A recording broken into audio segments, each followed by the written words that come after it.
Lance was making great time going back. He was energized. He was excited. He thought of a one of David's psalms that he'd had to memorize for catechism class, or part of it. He didn't remember it all, but it started.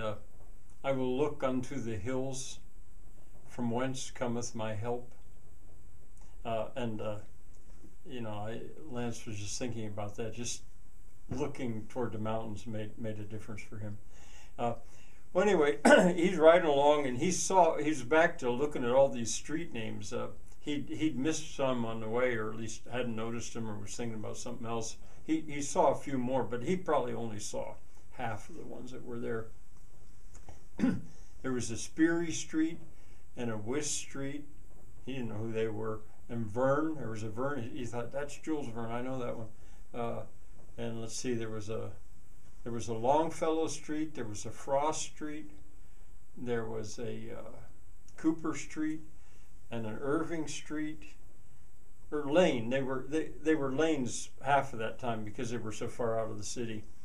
And he was really he was thinking, that's a pretty good idea in a way, because when you're driving along, you'd see these names, and eventually some people would think, well, I wonder who that is, and they'd find out a little bit.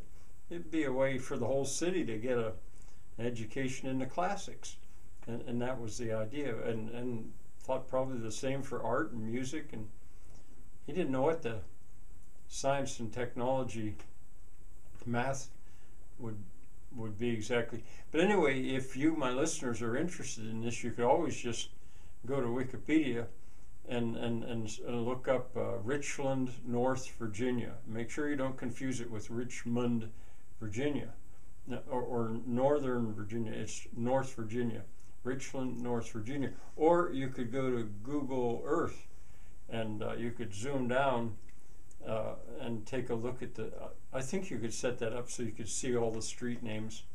I don't know, but anyway, he was enjoying it, and as I say, making good time. He got into the city proper and back behind the high school, and went down North Tolkien Street, and then on Ave for a few streets, and then turned right onto Astolet, and went up into the alley.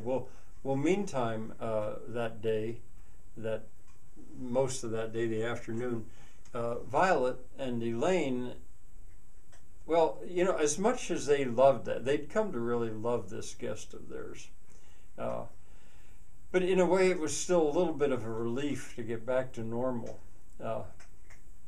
because Lance had really had all their attention for like 8 days or something like that, and normal was, in Violet's case, it was working on a tapestry she'd been working on before it was interrupted by doing that caning with Tira, and so she was working on that, and then Elaine was also working on a tapestry. Well, really, Violet's was a weaving. It wasn't really a tapestry, but Elaine's was, because Violet was teaching her how to do a tapestry. She was making a tapestry. I don't think I told you that was showing her mother in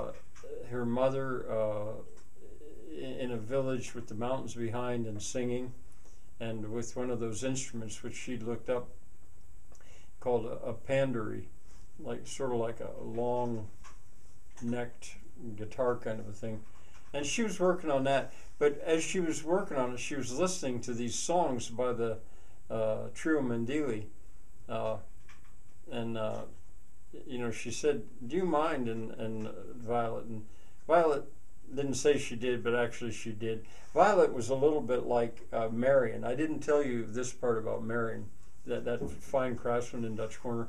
He could not abide having people talk to him or have music going on while he was working.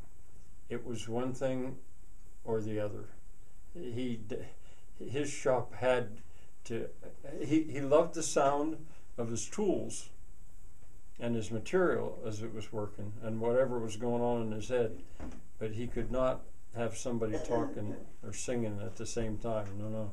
And Violet was a little bit like that too. And Elaine knew, and she put headphones on then for a while and still listened to those and would want to sing along, but actually finally realized it didn't work for her either. It was going to be one or the other. So she spent most of her day listening to these songs. Well, and they'd had a good day, but they'd begun to worry a little bit because it seemed like Lance was a little bit late. But then he burst into the room and he was beaming, his face was beaming, and he declared he'd had a great ride and he'd even gotten to see his mountains. And then he went virtually skipping up the steps and changed his shirt. He'd been wearing his red shirt and came back down in his brown shirt. And Violet said to him right away, "How did you tear your sleeve?" Lance knew he was in trouble.